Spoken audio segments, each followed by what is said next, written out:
திருச்சி சமயபுரம் அருகே தேசிய நெடுஞ்சாலையில் விதிகளுக்கு புறம்பாக நிறுத்தப்பட்டிருந்த இரும்பு லோடு லாரி மீது அரசு பேருந்து மோதி விபத்துக்குள்ளானதில் 9 பேர் பரிதாபமாக உயிரிழந்தனர். சென்னையில் இருந்து நாகர்கோவிலுக்கு சென்ற அரசு பேருந்து நேற்று இரவு 9:30 மணியளவில் சமயபுரம் அருகே தேசிய நெடுஞ்சாலையில் வந்து கொண்டிருந்தது. அப்போது எதிர்பாராத விதமாக சாலையோரம் நிறுத்தப்பட்டிருந்த லாரியின் பின்பக்கமாக பேருந்து மோதி விபத்து ஏற்பட்டது.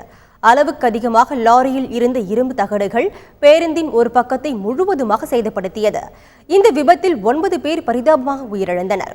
மேலும் படுகாயமடைந்த 30க்கும் அதிகமானோர் மருத்துவமனைகளில் சேர்க்கப்பட்டு தீவிர சிகிச்சை அளிக்கப்பட்டு வருகிறது. இதனால் பலி எண்ணிக்கை மேலும் உயரக்கூடும் என்று அஞ்சப்படுகிறது. விபத்து நடந்ததை அறிந்ததும் திருச்சி மண்டல ஐஜி ராமசுப்பிரமணியம், மாவட்ட ஆட்சியர் பழனிசாமி ஆகியோர் சம்பவ இடத்திற்கு சென்று மீட்பு பணிகளை துரிதப்படுத்தினர்.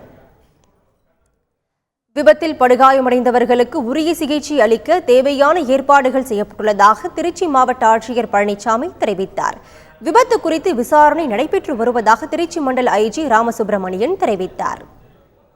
காயமடைஞ்சவங்களே ரெஸ்கியூ பண்ணி ஜிஹெச்சுக்கு எடுத்து போயிட்டு இருக்காங்க. மீட்பு பணிகள் காவல்துறை, தீயணைப்புத்துறை, வருவாய்த்துறை எல்லாம் சேர்ந்து பண்ணிகிட்டு இருக்காங்க. ஸோ அது மட்டும் இல்லை, காயமடைஞ்சவங்களை எல்லாம் இப்போ நம்ம அரசு மருத்துவமனைக்கு திருச்சிக்கு எடுத்து போயிட்டு இருக்கோம். இன்னும் கொஞ்சம் நேரம் கழிச்சு இதெல்லாம் விசாரிக்கும் போது மொத்தம் எத்தனை பேர் இறந்துருக்காங்க, காயமடைந்தவங்களுக்கெல்லாம் நல்ல முறையில் வைத்தியம் பார்க்குற உண்டான ஏற்பாடுகள் பண்ணிட்டு இருக்கோம். சென்னையிலிருந்து நாகர்கோவில் போன பஸ், சென்னையிலிருந்து நாகர்கோவில் ஒரு 10-15 பேருக்கு மேலே பார்த்துட்டு பார்க்குறோம். இன்வெஸ்டிகேஷன் இப்போ தானே பண்ணிட்டு இருக்கோம், பார்த்துட்டு ஏன்னா இந்த டிரைவர்லாம் ஓடி போயிட்டா பார்த்துறோம். சுமாராக 8 பேருன்னு இப்போ தெரியுது. இப்போ திருப்பி செக்அப் பண்ணணும், கரெக்டாக செக்அப் பண்ணணும்.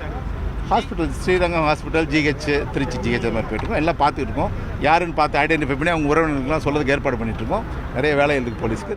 விபத்தில் காயமடைந்த அரசு மருத்துவமனையில் சிகிச்சை பெற்று வருபவர்களை போக்குவரத்துத்துறை அமைச்சர் தங்கமணி நேரில் சந்தித்து ஆறுதல் கூறினார். சிகிச்சை அளிக்கப்பட்டு வருவது குறித்து மருத்துவர்களிடம் அவர் கேட்டறிந்தார். அதேபோன்று மாநில சுகாதாரத்துறை அமைச்சர் விஜயபாஸ்கர் அரசு மருத்துவமனைக்கு சென்று சிகிச்சை பெறுபவர்களை சந்தித்து ஆறுதல் கூறினார். பின்னர் செய்தியாளர்களிடம் பேசிய விஜயபாஸ்கர், காயமடைந்தவர்களுக்கு உரிய சிகிச்சை அளிப்பதற்கு போதிய ஏற்பாடுகள் செய்யப்பட்டுள்ளதாக தெரிவித்தார். அரசு மருத்துவமனையில் ஹெல்ப் டெஸ்க் அமைக்கப்பட்டிருக்கிறது.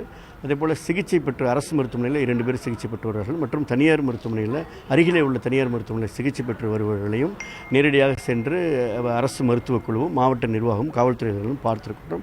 அவர்களுக்கும் அரசு தேவையான அத்தனை வசதிகளையும் உரிய முறையில் ஏற்பாடு செய்திருக்கிறது. மாவட்ட நிர்வாகமும் சுகாதாரத்துறையும் காவல்துறையும் அனைத்து துறையும் முழுவீச்சில் எல்லா பணிகளும் முழுவீச்சிலே பணிகள் நடந்து கொண்டிருக்கிறது. விதிகளுக்கு புறம்பாக தேசிய நெடுஞ்சாலையில் வெளிச்சமில்லாத பகுதியில் லாரி நிறுத்தி வைக்கப்பட்டிருந்ததாலேயே விபத்து ஏற்பட்டதாக அப்பகுதி ஊராட்சி தலைவர் முத்துக்குமார் தெரிவித்துள்ளார். இந்த லாரி அன்லோடு ப்ளஸ் எந்தவித சிக்னல் இல்லாமல் இந்த இருட்டில் நிப்பாட்டினது தான் காரணம். இதுக்கு மெயின் சுங்கச்சாவடி, சுங்க கட்டணத்துக்காக இவங்க ஓரம் கட்டி குறுக்கு வழியில் போகிறதுக்காக அதை பண்ணுறாங்க. மின் விளக்கு எந்த வசதி இல்லாமல் இருட்டில் நிற்கவும் தான் சார் காரணம். இந்த வெளிச்சம் இருந்துச்சுன்னா கண்டிப்பாக அந்த அரசு பஸ் கவனமாக போயிருப்பாங்க. இனிமேட்டு இந்த மாதிரி உயிர் சேதம் நடக்காமல் லாரி எந்த சிக்னல் இல்லாமல் வந்திருக்கு சார். இது பிரேக் இன்ஸ்பெக்டர் பார்க்க வேண்டிய வேலைகள்.